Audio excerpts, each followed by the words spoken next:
Hey everybody, and welcome to the Did You Know Crypto podcast. Thanks for tuning in. Today I'm very excited to be welcoming the Bitcoin Heretics, that's Chris Derose, Vin Armani, and Daniel Krawisz, to the show. We're going to be talking about the hash war, a recap of it, but also the way forward and how this has changed the landscape and where we all think that things are going to be going. I really think that you're going to enjoy this episode. It was full of very interesting ideas, very unique opinions that you don't really get in a lot of other spaces out there, just because most people are stuck in their own camps and they don't want to talk to anybody else. And that's why I enjoy bringing these guys on, because they come from three different opinions and different tribes really in this space. So I hope that you enjoy it.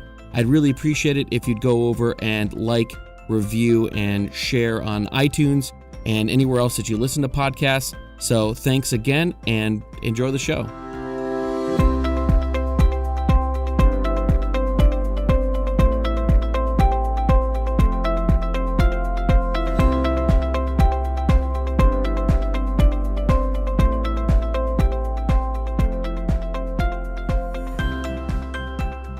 Welcome to the Did You Know Crypto podcast. Today, I'd like to welcome Vin Armani, Chris Derose, and Daniel Krawisz. Within the past couple weeks, we've had a really interesting time in the Bitcoin universe, and I had been on the podcast prior to the beginning of the hash war to discuss the implications. And since then, now that's actually taken place, we've seen some very interesting events and kind of unexpected turns occur. And I wanted to discuss that at length. But before we begin, I'd like to go around and have everyone, introduce themselves to the audience. Let us know who you are, what you do in the Bitcoin universe, how Bitcoin found you. And Vin, why don't we start off with you? All right, so I'm Vin Armani. I'm the Chief Technology Officer of Cointex.io, and I got my first Bitcoin in 2012, and I've been developing on the Bitcoin blockchain since 2014.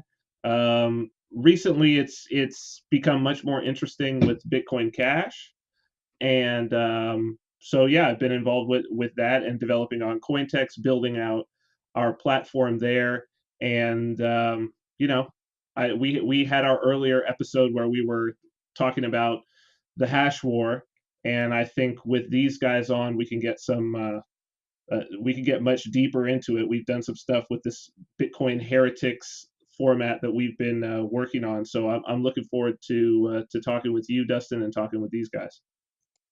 And Chris. What's up, party people? I'm Chris Derose. I am a fairly old-time Bitcoiner. I got into the scene in 2011, and I've been following it ever since. I run the Bitcoin Uncensored podcast. We talk Bitcoin once or twice a week with special guests and with my own insight on the industry. And I spend a lot of time in the Briar Patch discussing with other Bitcoiners what the hell is going on in this space. And we do that all day, every day, seemingly. And Daniel? I started an organization called the Satoshi Nakamoto Institute, where we archived Satoshi's posts and emails, and I was writing about Bitcoin before there were many people writing about it, and lately I left that organization, and now I have a YouTube show called Bitcoin Stuff, where I play a character called the Emperor of Bitcoin. All right, and our first topic of conversation, like I said, was going to be kind of the recap of events prior to the 15th. I just wanted to go over, and we'll just go in that same order of Vin and Chris and Daniel.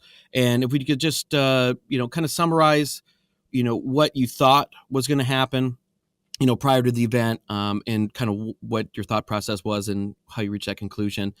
And then now that it's over, not so much what you think is going to happen, but how did the way that it played out in reality kind of either confirm or conflict with how you thought it was going to, and your thoughts on that? So you and I did, of course, the episode on your podcast where I talked about what I anticipated that this hash war was going to bring to the ecosystem, and it was a lot less than it could have been. It wasn't as bad as it could have been, but as we discussed this schism and then the resulting what looked like it was going to be an attack and then was thwarted. And we can talk a little bit more about how that all came to pass. It regardless of what ended up happening, which was, I think, I don't know whether it was better. I don't know whether it was worse. We ended up with Bitcoin Cash being split into two competing chains now, Bitcoin Cash and Bitcoin SV, which was something that was always on the table. Also on the table was the chance that the hash war would end up with just one chain. I actually kind of prefer this outcome, but the outcome that I think nobody prefers is that we saw a corresponding drop, a crash really, in the prices of almost every crypto asset out there. And it coincided to the day with the hash war occurring. So I think it'll be interesting to get the other guys' thoughts on this, especially since I think the way that it's shaped out is that we have myself, it looks like, with allegiance to BCH primarily, although I'm pretty much coin agnostic. And it seems like Daniel has found some real interest in Bitcoin SV. And of course, Chris is a BTC stalwart, although a heretic in his own way. So I think it'll be interesting to get everybody's opinion on whether or not this system-wide crash was actually due to the hash war. I'm inclined to believe that it was. I think that one of the outcomes was a huge drop in investor confidence overall. I think just the idea that a well-heeled and well-funded adversary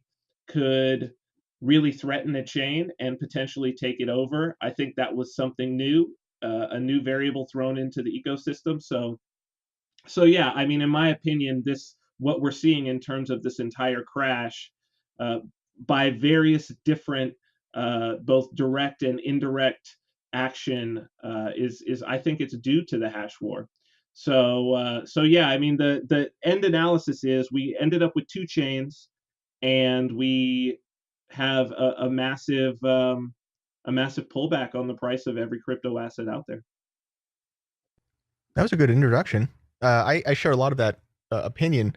One of the nice things I think about us as a trio is that we do have diverging opinions, oftentimes even, but I respect their opinion for its consideration, and I have no doubt they feel the same way, which is rare around here. There's a lot of blocking out there when somebody hears something that doesn't comport with their worldview. I didn't think much would happen, actually. I thought, and we'll get into this over the interview, but I thought that this was largely going to be a bluff on the Bitcoin SV part. And at the time of attack, it would peter out, is what I kind of thought. And I don't know that I was entirely wrong there, but I know that I wasn't entirely right. I was a little bit surprised that the price took as big a dump as it did. And I'm a little bit reluctant to say that this price dump is entirely due to the fork, though it's clearly due in part to the fork. The other potential reason for the price drop might actually be the Tether news, which correlated around the same time. But it's a little bit arguable. And we've had like two big price jumps here too. So it could be one and then the other at work, kind of a left-right punch to the whole Bitcoin community. But yeah, there's a lot of interesting stuff happening in the forking that I think Bitcoiners are realizing for the first time, not least of which is that Bitcoin may in fact have leaders of some kind. And that I think has caused some people to investigate their investment thesis. And Daniel, prior to the beginning of this hash war, your video that you posted on Bitcoin stuff about nChain, and I'll link that in the show notes for everyone that wants to listen to that, and they should. But if you could actually include that, in your explanation, if you weren't going to already, on how you kind of understand how nChain operates, explained through an objectivist lens, and yeah, and just include that as well. Okay, well, I guess I would say a hash war is a way of forcing your competitors to experience the consequences of their mistakes more quickly than they would have otherwise. So any failure on the part of any miner to understand Bitcoin is potentially the cause of a hash war, because a miner who doesn't understand Bitcoin and who was not mining in a way that is economically optimal would be vulnerable. And engaging this miner in a war would be a way of putting him out of business more quickly. And my video on nChain is what I say is that nChain is demonstrating their superior intelligence in various ways. And in particular, one way that I will mention is that I think they have a manipulative image, because they have Craig Wright and they have Jimmy Wynn, and they have opposite personalities and ways of talking to their audiences. So nChain, the company, is manipulative because it's two-faced, and that is more intelligent than we have seen previously, in my opinion. And so to respond to what Chris and Vin were saying, I would say that the crash in the price has to do with the hash war being a demonstration of value. And I believe that the proof of work is an application of the handicap principle.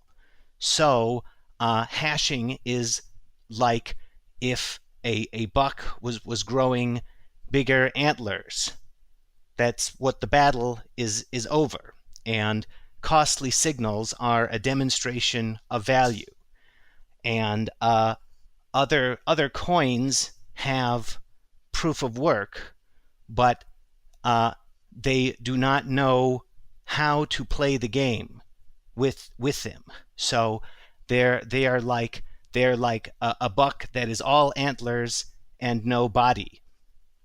And the people who were fighting the hash war were selling BTC because they think that it's worthless. So that's why the rest of the market went down, in my opinion. And as far as in this, there's a lot of talk for people to better understand maybe some of the terminology there, where ABC instituted a checkpoint. I don't know whoever would want to take this one, but if we could explain what a checkpoint is this a legitimate defense? Or I should say, obviously, it's a legitimate defense because in a way it worked, at least from my understanding. I'm open to being corrected. But some have called it basically a centralization policy. I mean, I guess I could talk about that. To set the stage, the fear from the ABC side about what SV was going to do was basically Craig Wright had threatened to reorg he had specifically threatened to reorg exchanges in the past. But what was the fear of the ABC camp was that the SV miners were going to do what's called shadow mining, which is that they were going to be mining a chain, also sometimes called selfish mining. They were going to be mining a chain that they were not broadcasting to the rest of the ABC network. So they would basically have these would be attacker nodes sitting with the ABC rule set, mining a chain in secret. And then at some point, they would have enough hash that they would be able to find a block and that they would reorganize the entire chain. So basically, they would rewrite some number of blocks, whether that was 10 blocks, 50 blocks, 100 blocks, and basically put in place this chain that they had been mining that would have been presumably and ostensibly that would have been um, compatible with the SV rule set. There was some ideas that potentially they could merge these two together and you'd end up with one chain. So ABC took an action, which I think there are going to be there have already been political trade-offs to it. But I think that there are going to be some real trade-offs down the road for taking this action. But in war, people do certain things out of fear to try to defend themselves. And basically, what they did was first and foremost, they put in what's called a checkpoint. And now, what this checkpoint is it's basically a line of code in the software. There are already several. Satoshi put some in. Core put a few in. ABC has been putting them in every 6 months with their hard fork. Basically, what it says is it tells a miner that it prevents that sort of reorganization, and that it tells a miner whatever blocks are here, you can only mine on top of a chain that includes this particular block hash. So they included a hash that was the first hash after ABC and SV split. So it essentially said any reorganization would have to be incompatible with the SV rule set.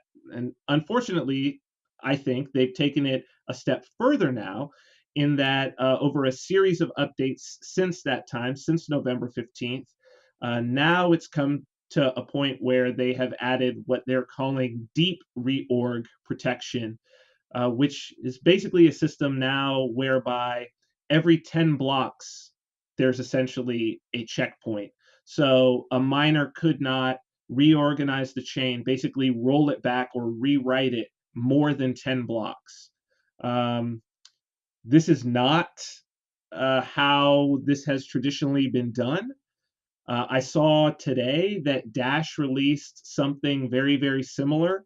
I think perhaps out of the fear that of people like Sharkpool and others who have come along and said that they were going to attack altcoins in the same way with hash wars. Dash is doing it through their master nodes. I think we're going to see this continue to build up, and I think that this is going to become a thing now. It certainly is something that I think the exchanges are happy to see. It's an insurance policy for the exchanges, but I do think there's been an argument made on the SV side. I think a lot of it's been hyperbole, but I think that there is some validity for sure to the idea that these checkpoints are being put in by developers. I do think that this may be a step too far. I think it was probably something that they had to do because it did appear that SV was shadow mining. There was a lot of hidden hash during the hash war, and it may have been what saved the ABC chain. But I think this may end up coming at some cost. I mean, I'm interested to hear what Chris and Daniel think about that as well.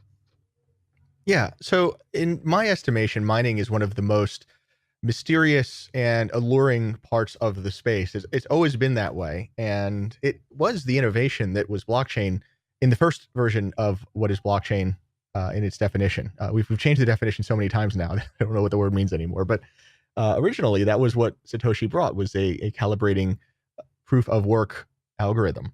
And that was the whole thing here. And so I think, as we go through our Bitcoin journey, people seem to want to know where the magic is. And there's different stops on that journey where you look for where the magic is, and mining is probably the first stop.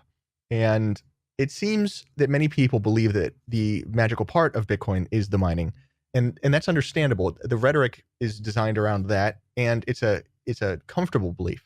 But I don't think it's actually true. I think that's a bit of a lie, because it's not the notion of burning energy or work itself. It's the notion of valid work, and that valid part, that's the cornerstone even of the entire project. What is valid is a subjective question, meaning it's up to somebody. And maybe that's the users, probably that's the devs, maybe it's the miners. And we've had a number of experiments in the space now where we try to figure out who determines what is valid. Most of those experiments have been inconclusive, but it seems to me that anybody who wants to criticize a blockchain for checkpointing or determine it is somehow substandard hasn't really thought of the equation in full, because if the option is on the table for any Bitcoin to checkpoint or to adjust validity, then it's only through the benevolence of the infrastructure or of the community or of the leaders that that isn't done. And to suggest that Bitcoin SV is an aberration would be an assessment of the community or the leadership, but not necessarily, in my mind, of a better Bitcoin, because I think that all of the Bitcoins either have this as an option that the community can exercise at any time, or even has exercised the option. And in the case of Bitcoin Core, they've had checkpoints for the longest time. They've only recently, relatively recently, removed those. But even when they removed them, what they did was to create a difficulty checkpoint of sorts. So rather than checkpoint a specific hash or version of validity, they said, well, it's valid if it's over this degree of difficulty.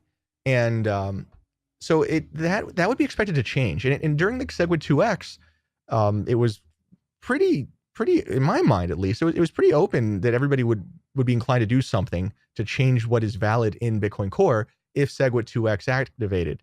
And so here, it's maybe convenient for the people who are criticizing, for the bears, to say that this diminishes the utility, but it doesn't. It just seems to me like that's always on the table with all of the Bitcoins, and for anybody to think that their Bitcoin is immune or different might not be constructive. And this kind of gets into the nature of what work is. And for me, there's been a number of comprehensions I've had about work. I think where I'm at lately with proof of work is this. We have a set of rules that is the Bitcoin rules, and there may be a few different Bitcoin rules you can choose from at this point, all of which have ticker symbols. But the function of mining is to delegate the inclusion and ordering work to randos on the internet, such that if we do that, the developers don't have that responsibility. And if you understand that, you can understand how Bitcoin got this far, because that was the approach taken by BitTorrent to great success, wherein the developers wrote rules and left seeding to randos on the internet. That responsibility was those people. Generally, in my estimation, that's how decentralization often works, is by finding the parts that are the third rail and giving those to the randos on the internet to do.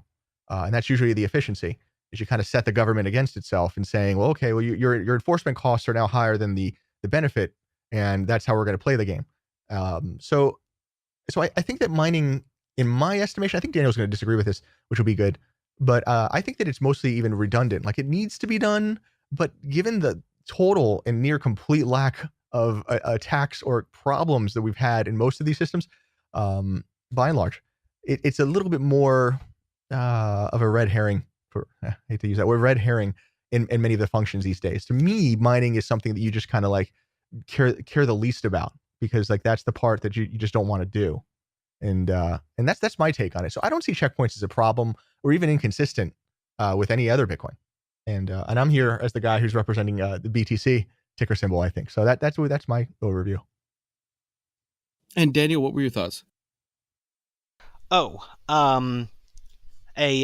checkpoint is inherently centralized because in order for it to exist, somebody has to tell you that it happened, not through the blockchain itself. And so you can only have a checkpoint if you're sure that everybody already agrees on what the history of Bitcoin is. In which case the Byzantine general problem is presumed solved.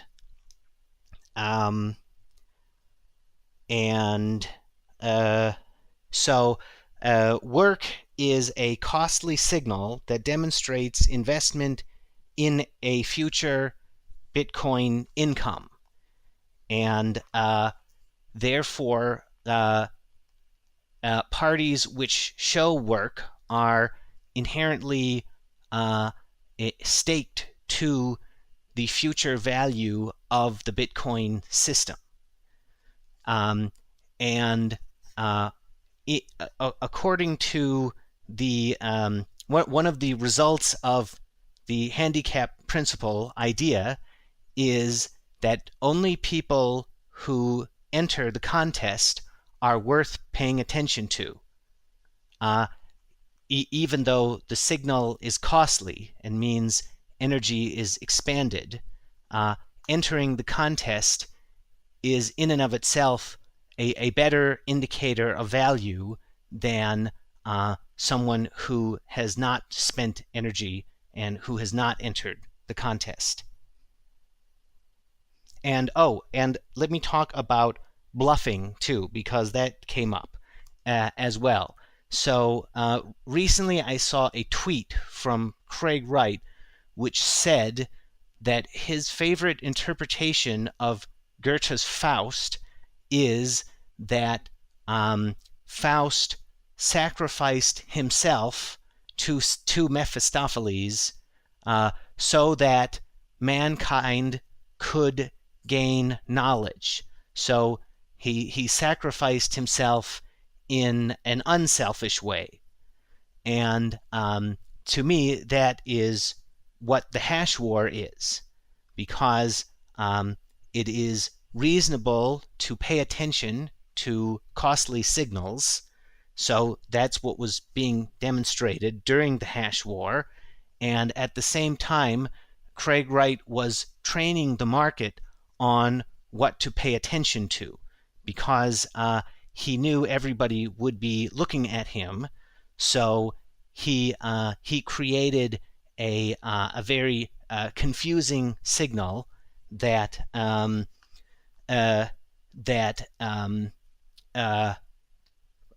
prevented the market from getting prevented the rest of the Bitcoin community from sort of getting the information that they might have wanted from him.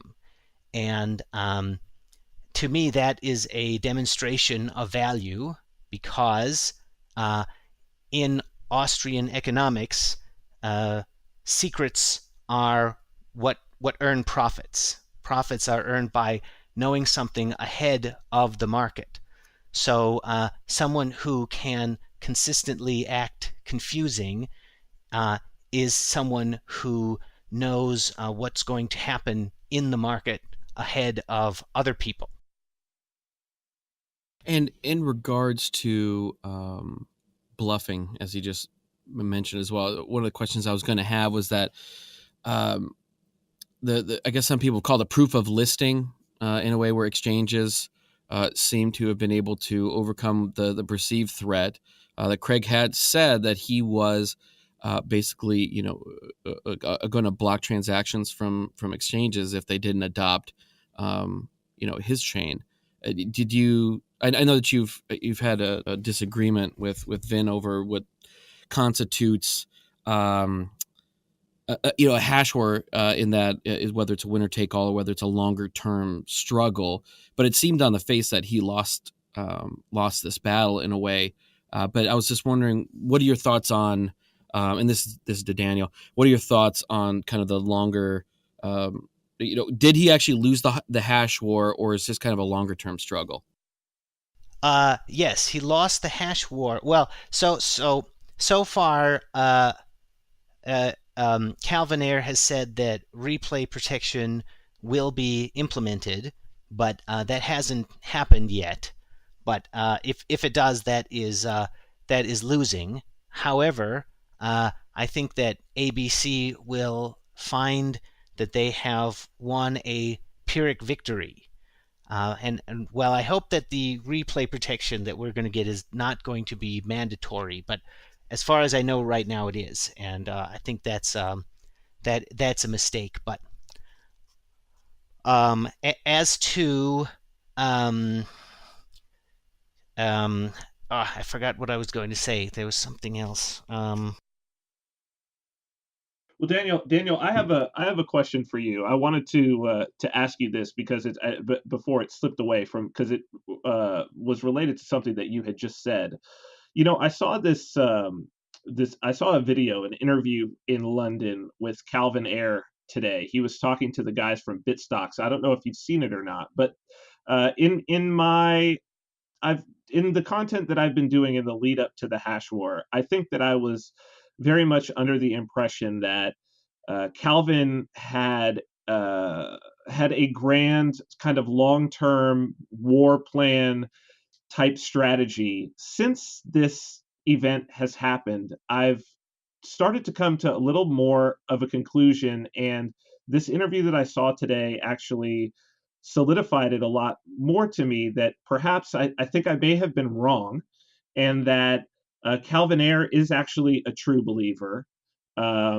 He mentioned, his sort of his faith as it relates to Craig Wright, and Craig Wright's desire to deliver a great work, a masterwork, if you will, to the world in the form of this sound money vision that he has. And people are wondering why Calvin is burning through this money. I know that you, Daniel, have been a big proponent, and as of late have been saying that seeking profit is the most important thing. But I don't know if you are also seeing this, but it does seem to be that perhaps there's much more of an ideological and almost religious bent to the reasons why Calvin Ayre is spending the money that he is. And I don't know. I just wanted to get your thoughts on that, because I'm starting to think that this is a much more of a dare I say, even spiritual or religious quest that these guys are on, even more so than a quest for profit. Oh, okay. So, well, first of all, you reminded me of what I was going to say before, and that is that I think that the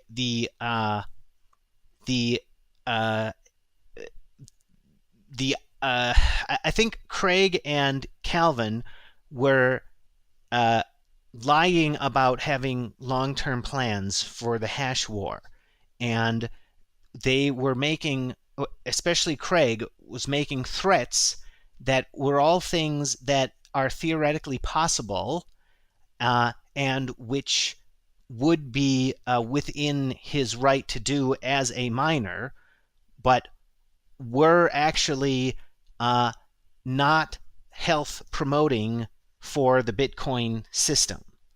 And to me, this is an example of how he is teaching the market what to pay attention to, because Bitcoin is about incentives. So that means that certain things miners can do are not things that they really would do, and the fact that the ABC developers reacted to these threats is a demonstration that they do not understand Bitcoin. And the reason for spending money on a hash war is that what ABC was doing to the chain was very destructive and would have led to the chain's demise ultimately. So if you see value in the Bitcoin Cash chain, or if you saw value in it before, you should be willing to fight a hash war in order to keep it from being damaged. If you see value in the healthy path for it. So Daniel, do you see that the checkpoint more as you said, a Pyrrhic victory, as more of a scorched earth policy and is kind of a long-term health of the chain? Yeah, a checkpoint shows that they don't believe in proof of work. Hey, I hope that you are enjoying listening to this episode as much as we did recording it. I don't have any sponsorships, so I'd really appreciate it if you go over to iTunes, rate and review it 5 stars if you think I'm worthy of it, or wherever you're listening to the podcast right now. If you could also go to our Twitter, our Facebook, our Instagram, any of the social media pages that we have, like and share them. It really helps spread the word. So once again, thanks for listening and enjoy the rest of the show. And now I wanted to delve into kind of the really meaty part, the part that I was really looking forward to talking about, and that's kind of where do we go from here? The impact that this had, and where each of your, I mean, because you guys, as you admitted, you all come from different tribes.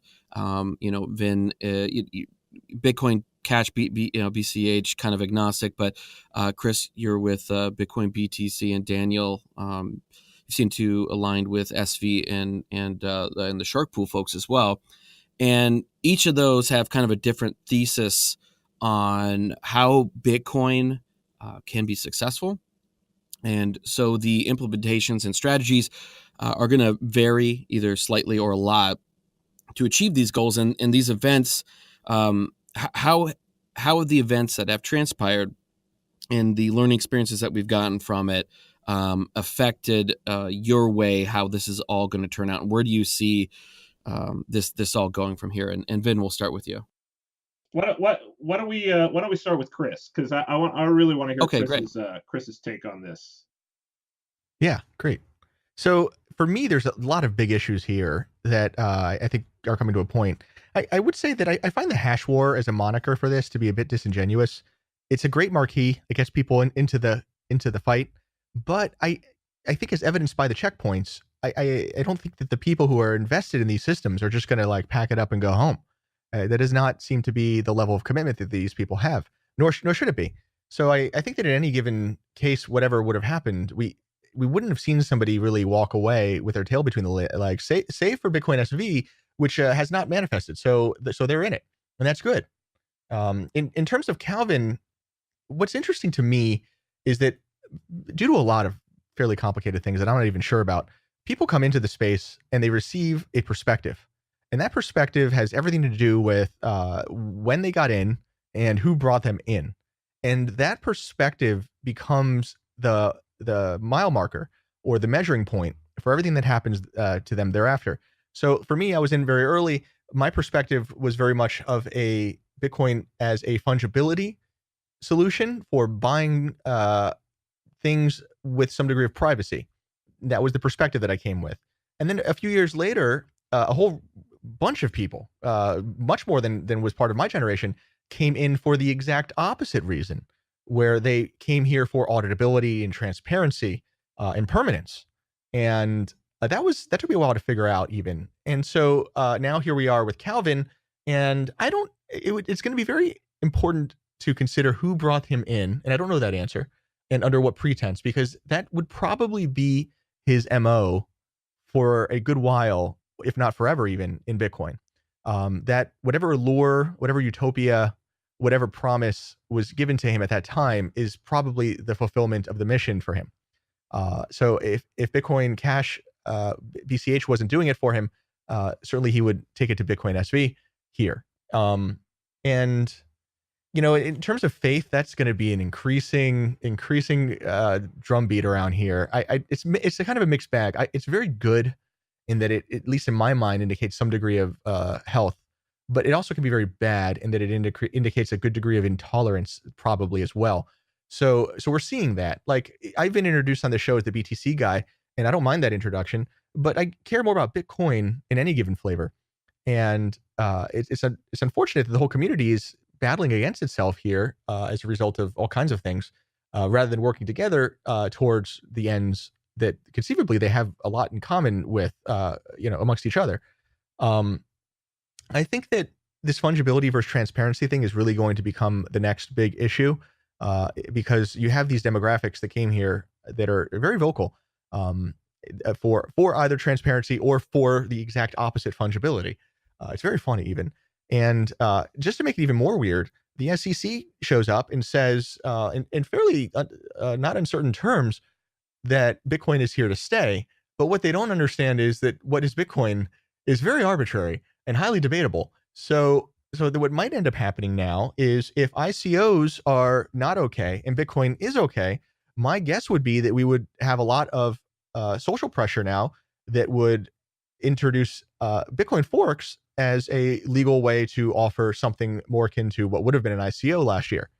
And in many ways, there's a centralization and decentralization force involved in the entire community now. because we can either decentralize the Bitcoins into many Bitcoins, as many as we've had ICOs perhaps, or we can instead fight for compromise, fight for Schelling points, and fight for cohesiveness, and that would be a centralization force. And I think that a lot of people here are realizing a couple of things. Number one, I think they're realizing that what is Bitcoin is an assessment of team. It is a community assessment. And I think that perhaps also what they're realizing is that the degree to which their investment was a rock is probably very, very close to zero.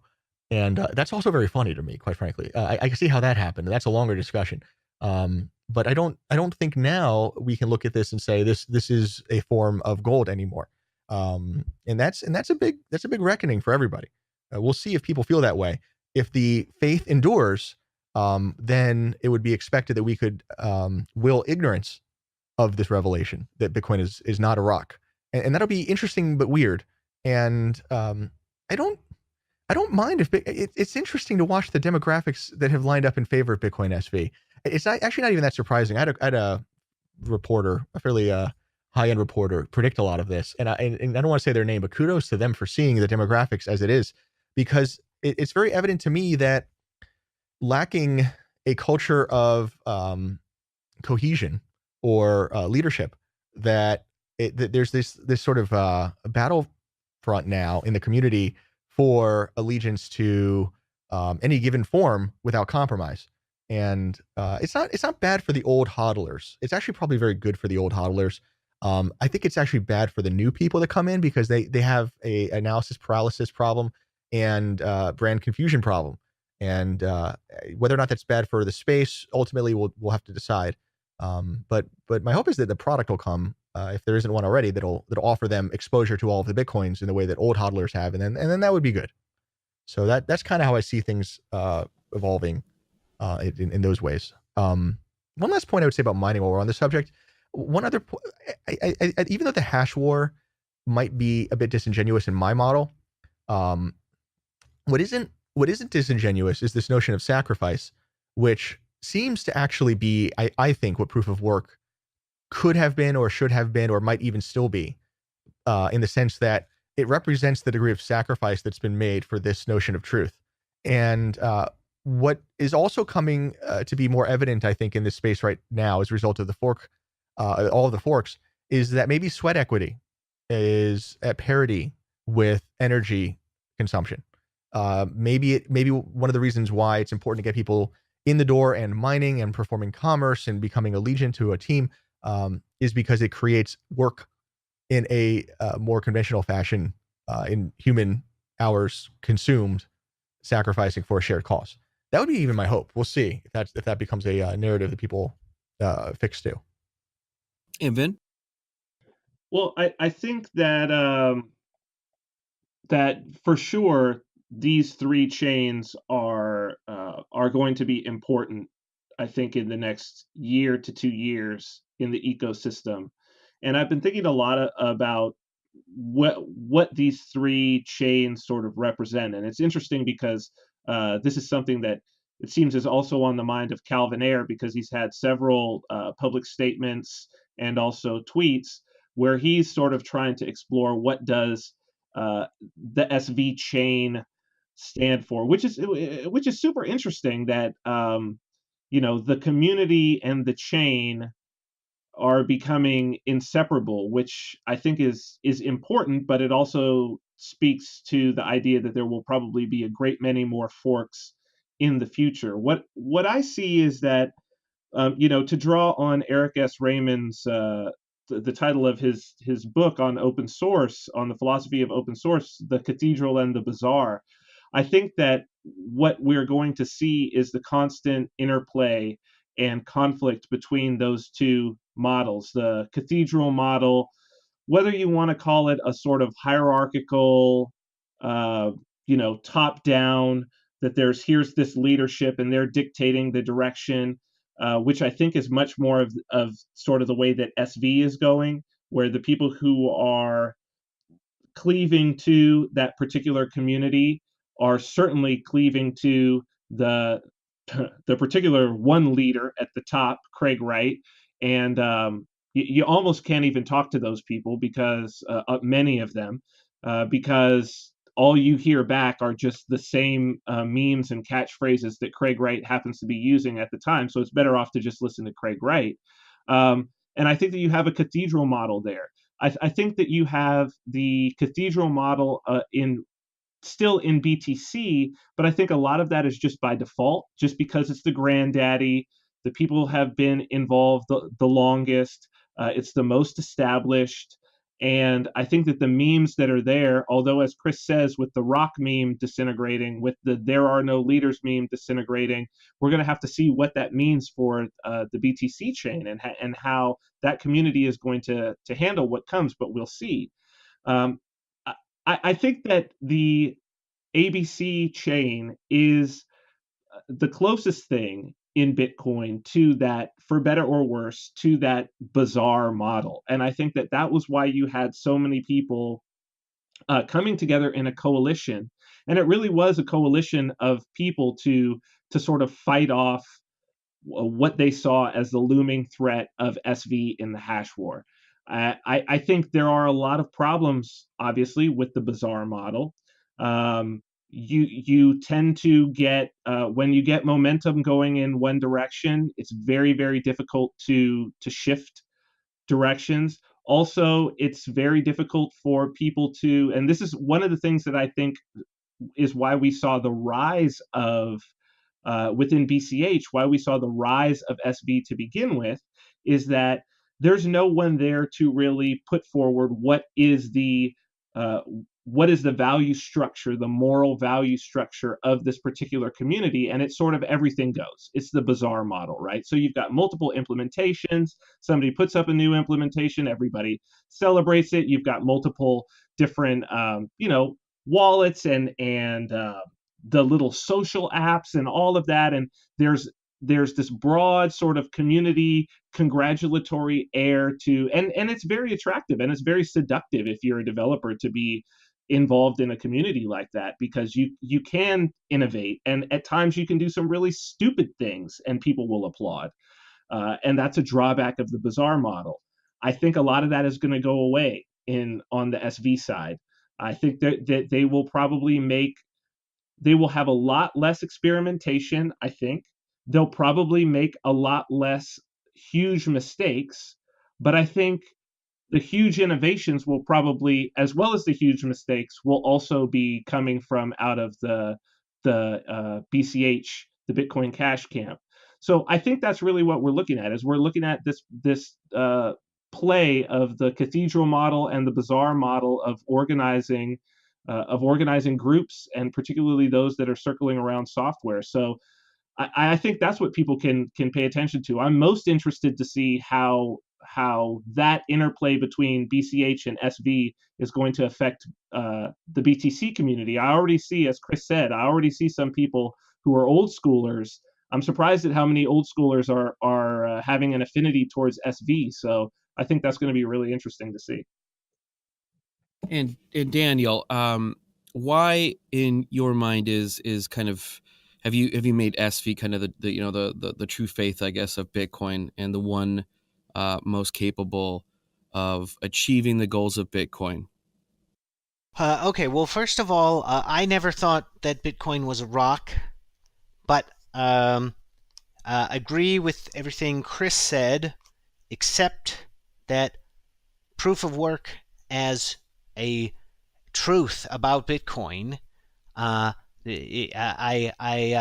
think that there are objective truths about Bitcoin, because some ways of interacting are more valuable and some are less valuable. And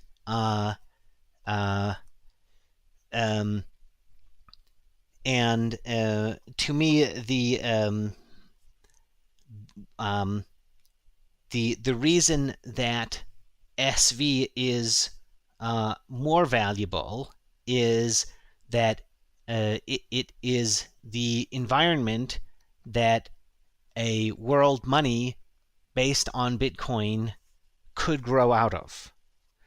And what matters to me is who is a maximalist, and SV is maximalists. Who thinks that Bitcoin is capitalist? Who understands how to cooperate with other poker players, and I should have said this at the beginning because I wrote this note down, but the hash war is kind of about how do you stop your Siamese twin from killing himself.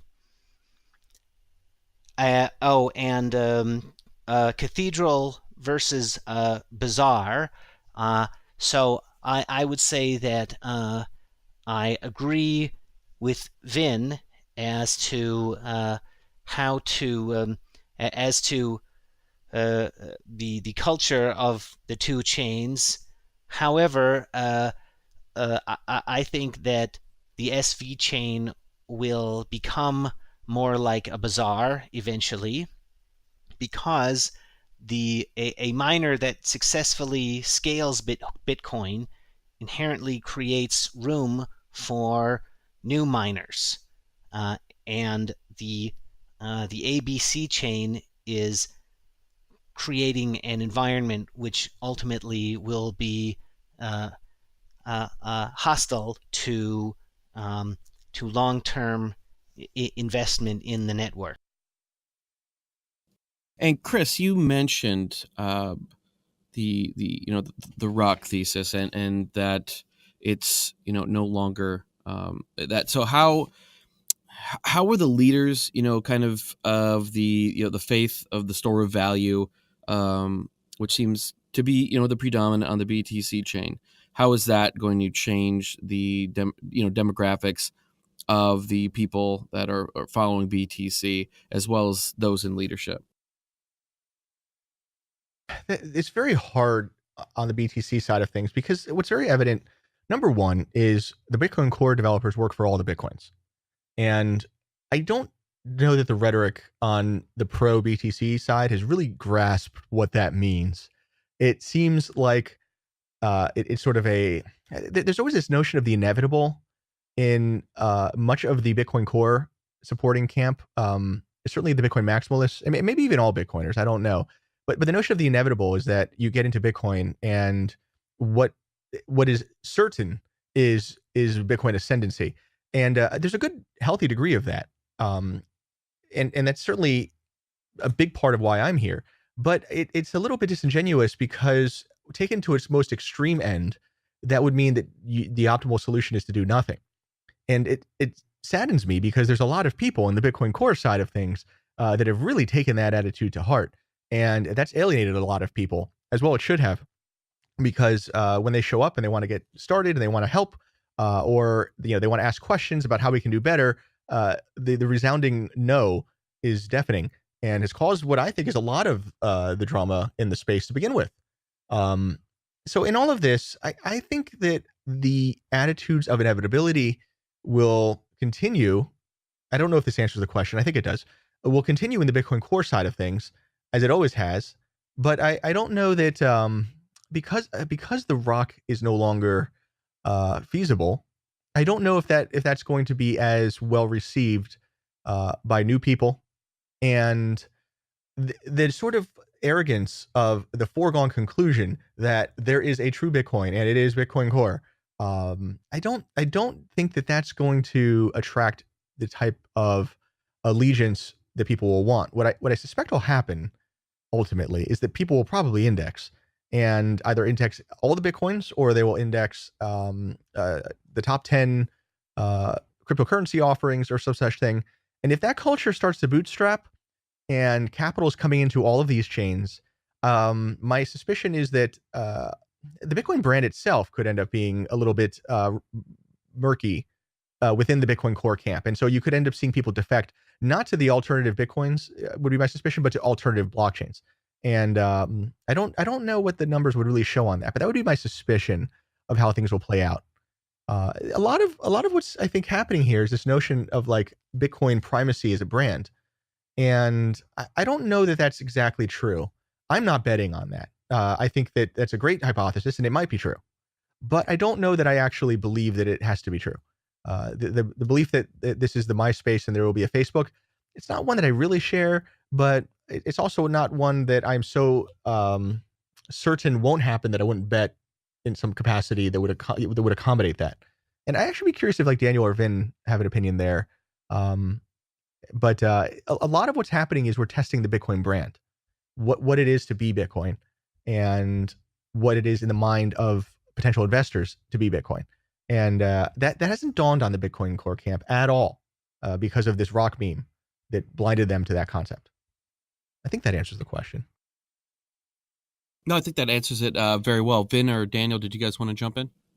I think the notion, and I think it's super important, and it isn't said often enough. But what Chris is getting at with the idea that the core devs work for all the Bitcoins, I really advise everyone to just go into the GitHub repository for for anything from Dash to SV to Ravencoin to Smart Cash.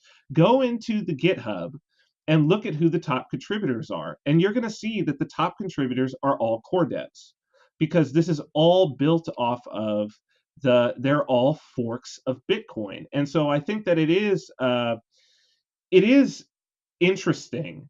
And I think as people get more savvy to the notion and the idea that yes, these are all implementations of Bitcoin at their core, that the brand I don't think can survive in the way that it has.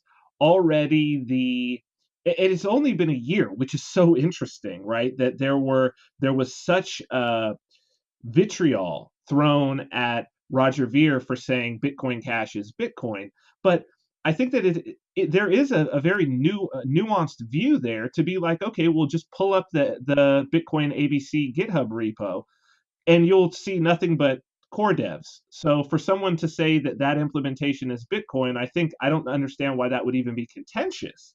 Like to a certain degree, it is. And then it's just all about, are we better suited with the brand being associated with a particular implementation and a particular chain, or are we actually better suited with the brand being related to all of those chains that are forks of Bitcoin, all of those that have UTXOs, that use Nakamoto consensus, that use proof of work? Maybe that to have that holistic view is better, and then perhaps that excludes Ripple and Ethereum and some of the others, and maybe then that's a place to draw the line. But I think certainly the SV camp is not going to let up. That seems to be their new mantra, that Bitcoin SV is the original Bitcoin. It's the only Bitcoin. And they're going to beat that drum. And I don't really see anybody beating a drum, that I think can drown theirs out. So I would like to respond to Chris's comment that people might try to index over the top 10 coins and that a culture might form surrounding that. I would say that a culture cannot form around indexing altcoins because coins with different genesis blocks are inherently rivalrous to one another. So anyone who tries to index over altcoins will eventually be driven insane. Only coins that have the same genesis block can be successfully indexed over because forks that come out of the same genesis block are alternate histories. They're not altcoins of one another. Every cryptocurrency is a brain, and you can't be a part of more than one brain for very long. And so that can't happen, in my opinion. I don't have anything else. One other thing I want to talk about was a very interesting thing that popped up was shark pool, and I know that Daniel's very involved there. So I was wondering if Daniel, if you could go over, and then if Vin or Chris afterwards, if you guys wanted to jump in with your thoughts on this. But Daniel, if you could go over what is shark pool, what purpose do they serve, and what purpose will they be serving in the future in this space? Okay, so Shark Pool is essentially a bet that Bitcoin is more valuable if altcoins don't exist. And it is a mining pool that mines empty blocks on chains other than Bitcoin SV, and then sells, it pays the miners in BSV. And I don't know if they've started doing this yet, because they were originally paying in BCH before the split happened. So I don't know if they have actually started paying out in BSV yet, but my understanding is that that is their plan now. Now, if it is true that Bitcoin is more valuable if altcoins don't exist, then this should be a profitable venture for miners, because they're making Bitcoin bigger, and they're making the altcoin more useless. So you're simultaneously investing in Bitcoin and hashing to make the altcoin useless. And I believe that Bitcoin is more valuable if it is a unified global currency. So I would agree that the Shark Pool is making a reasonable bet. And I would also say that if somebody on a different Genesis block, or a different chain, I mean, were to start to think about the idea of doing something similar with their chain, that it actually makes the most sense to join with the person who has already started the aggression, because the person who gets started first has the advantage. Chris or Vin, did either of you guys have any thoughts on Shark Pool?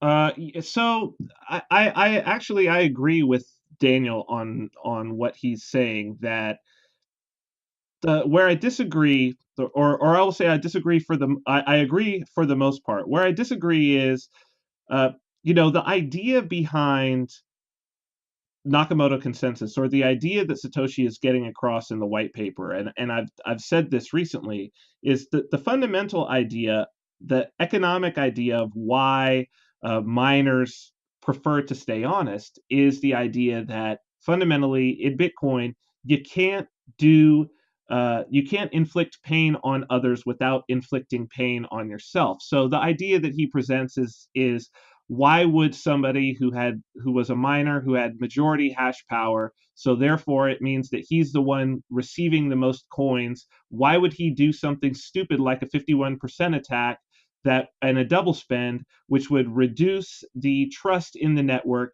and thereby reduce the validity of his wealth? And so yes, Shark Pool is going to go out there and they're going to try to inflict pain on other chains. That will work. Really, what I think they're betting is, it's not that they're betting that Bitcoin is more valuable. What they're betting is that all of the chains that they are trying to inflict pain upon are actually not Bitcoin.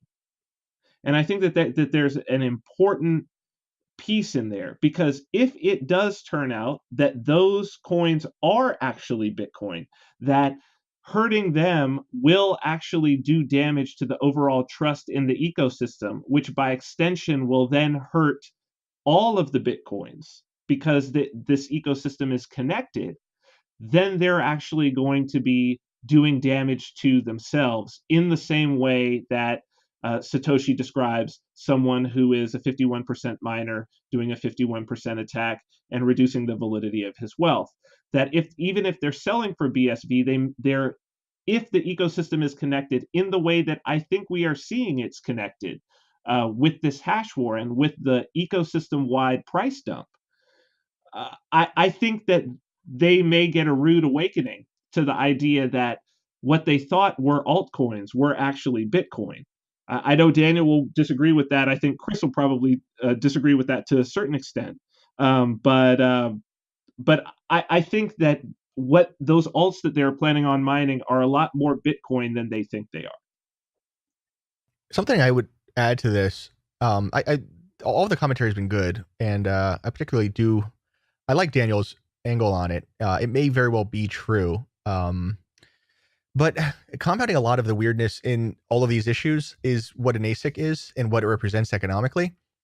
And making a long story short, it's roughly my opinion that the need to involve foundries in producing ASICs to mine, it is a bit antithetical to the original spirit of Bitcoin. And more so than that, I think that it changes the power dynamics in ways that decouple user action from blockchain results.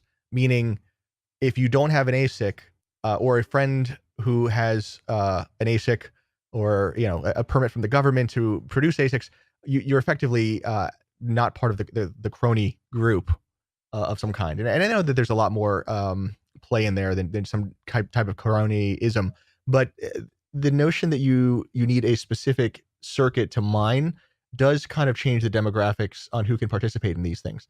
I was talking to a neighbor who's an old Bitcoiner this morning even, and he mined, and the process of mining for him is what made it real, which was never my journey, but it was for him. And I see that with a lot of other miners, or at least people that show up to the space and they don't know what the hell this thing is, but once they mine, they get it. And Bitcoin doesn't seem to have that spirit anymore, in no small part because of the ASIC results. So the only thing I'll add to the shark pool notion is that it to the degree that it's like this egalitarian pool seems slightly dubious to me, because the upfront costs are fairly high and the need for access is high, and permission, frankly, is high. And it would not surprise me at all if one of the reasons Bitcoin flounders is because it didn't solicit the community in its mining aspirations and goals. And for me, I'm very amenable to blockchains which offer nominally or explicitly an ASIC resistance pledge, because I think that does change the blockchain dynamics to where something like shark pool becomes more feasible. Because right now, like, you can't sound an alarm to tell Bitcoiners, like, all hands on deck, we need every man on the ship to do this. You can't do that because of ASICs. And if you had that option, then I think the shark pool would probably be more realistic and feasible than it is. But I could be wrong. It could just be that we're okay. So with a strategy of with the shark pool is decided to take, I don't know. We'll see.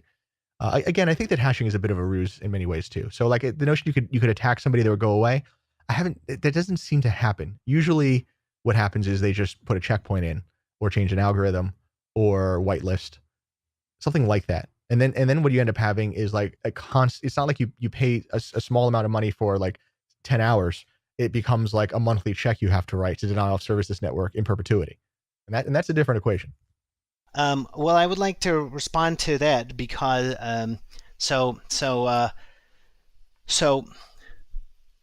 ASIC resistance actually means that hashing is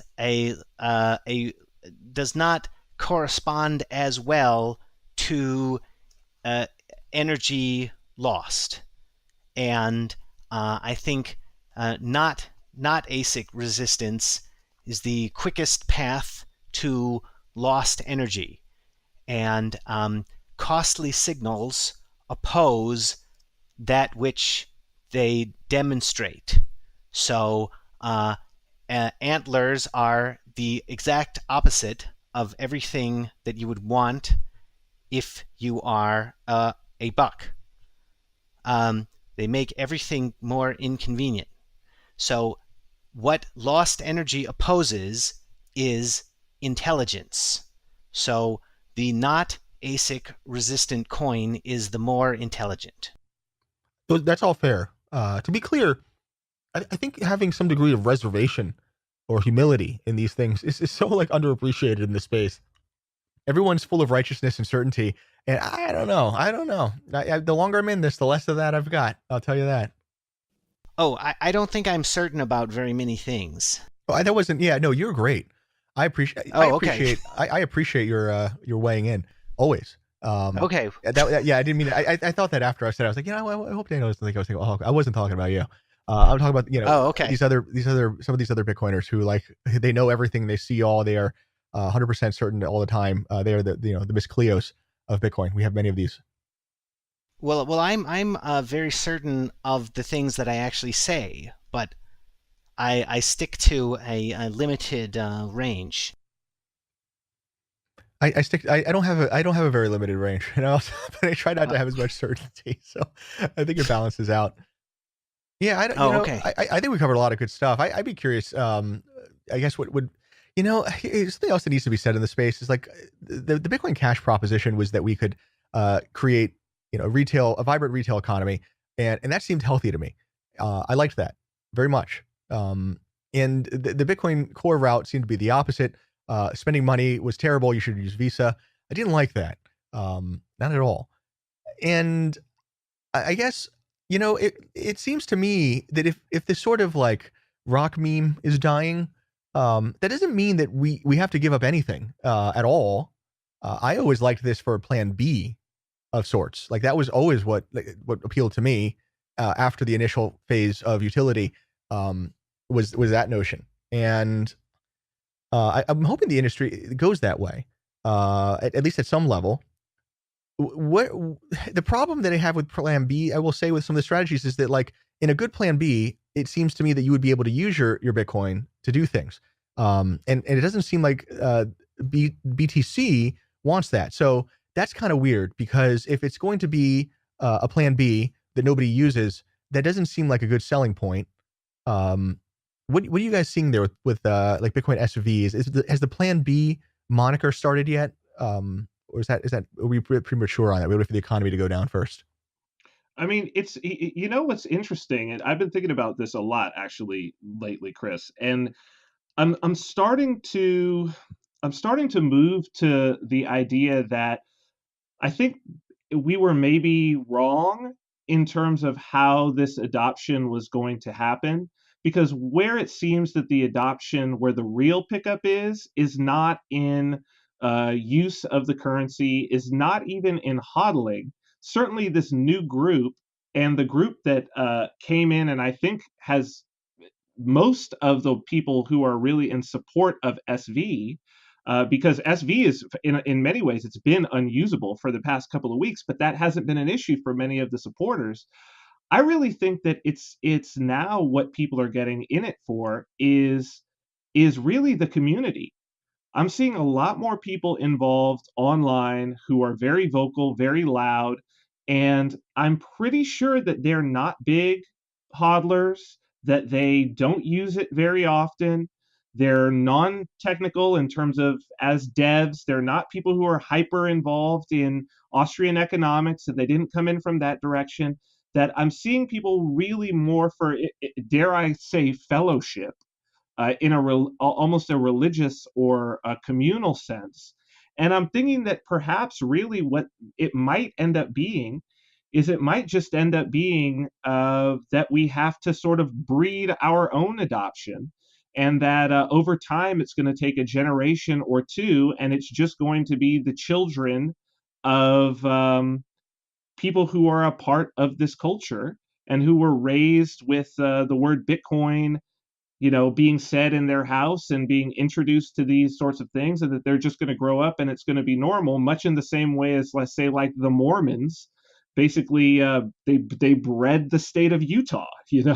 And I'm thinking that we may have actually gotten this wrong, and that the religious aspect, the religious community aspect, may actually end up being what people adopt more so, and then from there that will actually build out into the monetary aspects that we had envisioned. I mean, that's the direction I see it going. I mean, I'm interested to hear if you guys think that I'm just off my rocker with that, or if you're seeing something similar too. No, I've been seeing that for a Well, while. I thought that was. You go, Daniel.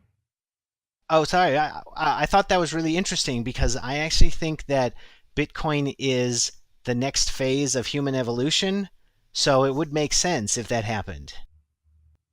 Where are you seeing people, Vin? Are IRL or online? More online, more online. I mean, being here in New Hampshire, it's already well. And interestingly enough, that's sort of kind of a microcosm and a bit of a controlled experiment. Seeing people here in the Free State Project is that, people use cryptocurrency here because they're free staters, not the other way around. So the community was there, and then the crypto came in as being a representation that sort of mirrored and resonated with the community. And people around here use just about anything. People have their various different allegiances, but they'll use just about anything. But yeah, online, certainly online, within the community, there's been an influx in the last year of people, really since the fork, and so many of those people, the most vocal and loud, um, and they're creating content. Many of them, as I say, many of them are non-technical in terms of they're not devs, but they're getting heavily involved, and I don't think that they are really either holding or otherwise exchanging or using the currency much, but they are stalwarts for one chain or another. Well, I think it's interesting that you talk about the religious aspect of it, because in a way with Bitcoin and the theology is that it's not individuals independent of themselves that make a faith itself spread and become dominant, but it's the community itself is self-reinforcing that develops around that thing that actually makes it the inherent value of it, that in this case the Bitcoin have more value, is because of the community that springs up around it, and the as I can't remember what interview it was, Vin, recently, where you were talking about we need more evangelicals, but in that aspect I find that very interesting. The religion I'm seeing isn't even necessarily evangelicals, for whatever it's worth. I'm seeing a new form of religion in a lot of ways. This gets into a difficult political discussion and a lot of history, but it does seem as if people are serving some communal need through cryptocurrency in ways that I think religion would have done last century. And I don't think that they themselves are ascribing to traditional religions. I think that they are manifesting new forms of religion, or at least technology that seems to work in a religious capacity. And it's very organic, frankly, which is both. I have mixed feelings on the whole thing. It's definitely a bullish indicator, like no doubt about that in my mind. But you're riding a very fickle bull. Once you kind of ascribe mythical powers and supernatural powers to these things, they tend to become less manageable, which can be good and bad. No, I think you're right, Chris, as far as for filling a void, because we see that with things, just like veganism or CrossFit, right? Just viewing Yes. people's, the average Instagram profile, it seems, and just knowing people that get into it, it becomes a religion for these people. All they talk is CrossFit, CrossFit, CrossFit. That's their community. That's their brotherhood or sisterhood. Those are the people they relate to. Those are the people they talk to and hang out with all the time. The same with veganism. Anyone outside of it, they'll still talk to them depending on how deep you get into it, especially with veganism. But it becomes your entire world. And I think that is very much a niche that was filled by traditional religions, 100 or even 50 years ago. And now as you're starting to see this move away to the kind of more common of spiritual but not religious, or kind of viewpoint that most people have, that they are looking to fill these voids with something else and ascribe, whether it's warranted or not, mythological powers or some sort of ethos to these what in CrossFit's way a hobby, and in Bitcoin. Bitcoin's a little bit different to me, but I don't know. I do get your point. Yeah, what I see in Bitcoin, and I don't know for the audience of the show, they can ask themselves if they see this or not, or if they themselves are these people, and there's nothing wrong with it. But there's this notion of like a perfect form, from which all other things are measured, and it seems as if in many ways, the perfect form is either the Bitcoin utopia, Bitcoin itself, or perhaps an ANCAP ideology, and that's like the first principle, and from there everything else is assessed. And that's the start of it. And it seems that there's like this Bitcoin is mentality that, unironically, and unabashedly, and I think even like unawareingly, reference terms and phrases that would have said God is perhaps instead. And like when you come across that, it's I try to play with it when I see it, just understand how the hell it works. But you see like a very steadfast and high conviction faith. And like the dollar has that too. In God we trust is a sort of cornerstone of the belief. I just watched a PBS thing on YouTube this morning on what is money, and like it's not unusual to Bitcoin that money forms some religious end. I think that is kind of how money works: is you have faith in a symbol or a piece of paper or some notional community. So that's all good. Like again, I do think that the management issues might backfire on us because left unabated, my concern would be that the inmates run the asylum at some level if things get bad. But who knows? We're not there yet. I would like to respond to the religious, the religion angle for Bitcoin. So, in Bitcoin or in any blockchain, there is an incentive to achieve centrality in the network, and the way to achieve centrality is to simulate your place within the entire network, because that's the only way you know where the center is. So the Bitcoin network is many people who are all mutually simulating their place in the whole. They all have an incentive to develop a shared idea about one another, and that is the Bitcoin God. And because the competition for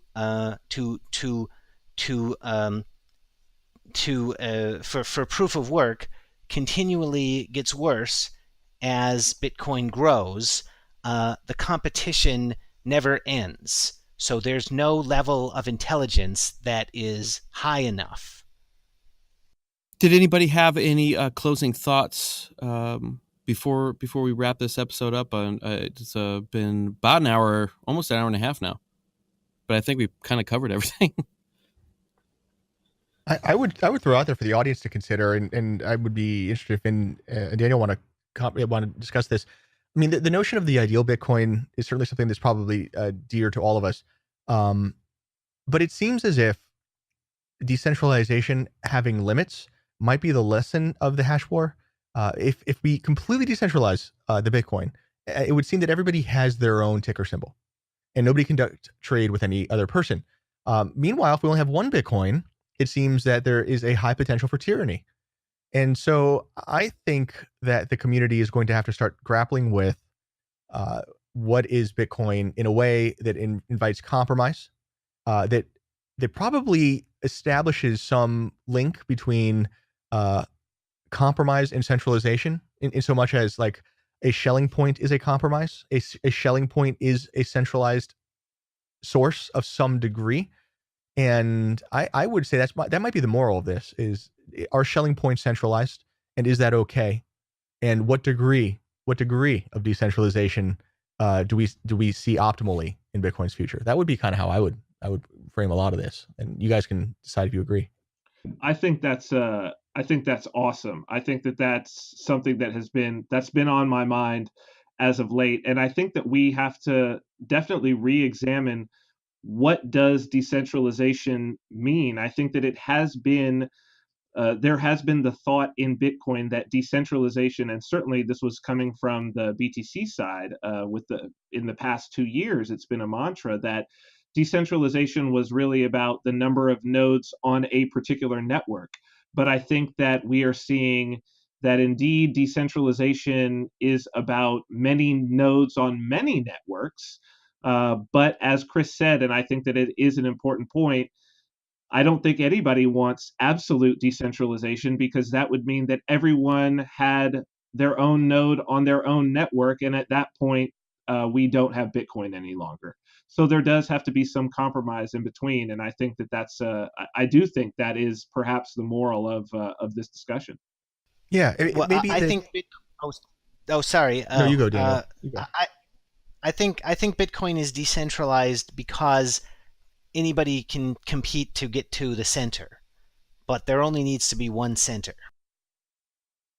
Okay, and I really appreciate everybody coming on and being here tonight. I know it was a little bit of a later evening or a later in the evening podcast, but I really enjoyed the discussion, and I hope that we can do it again soon. But where can we'll start with Vin, then Krista and Daniel. Where can everybody find you and contact you? Easiest way for me is vinarmani.com, at vinarmani on Twitter. And if you are not using Cointext already, we're in 35 countries as of Monday. So cointext.io, go and find the number for your country and get using. We're Bitcoin Cash, Dash, Litecoin, and I think we'll probably be adding Bitcoin SV and maybe even BTC in the first quarter of 2019. So that's cointext.io. Well, I'm available on all the social media things. Derose on Twitter, Bitcoin Uncensored on YouTube, and chrisderose.com. Come and check me out. See if you want to hang in the briar patch. Look up my show, Bitcoin Stuff, on YouTube, and I'm Daniel Krawisz on Twitter. My last name is spelled Krawizz.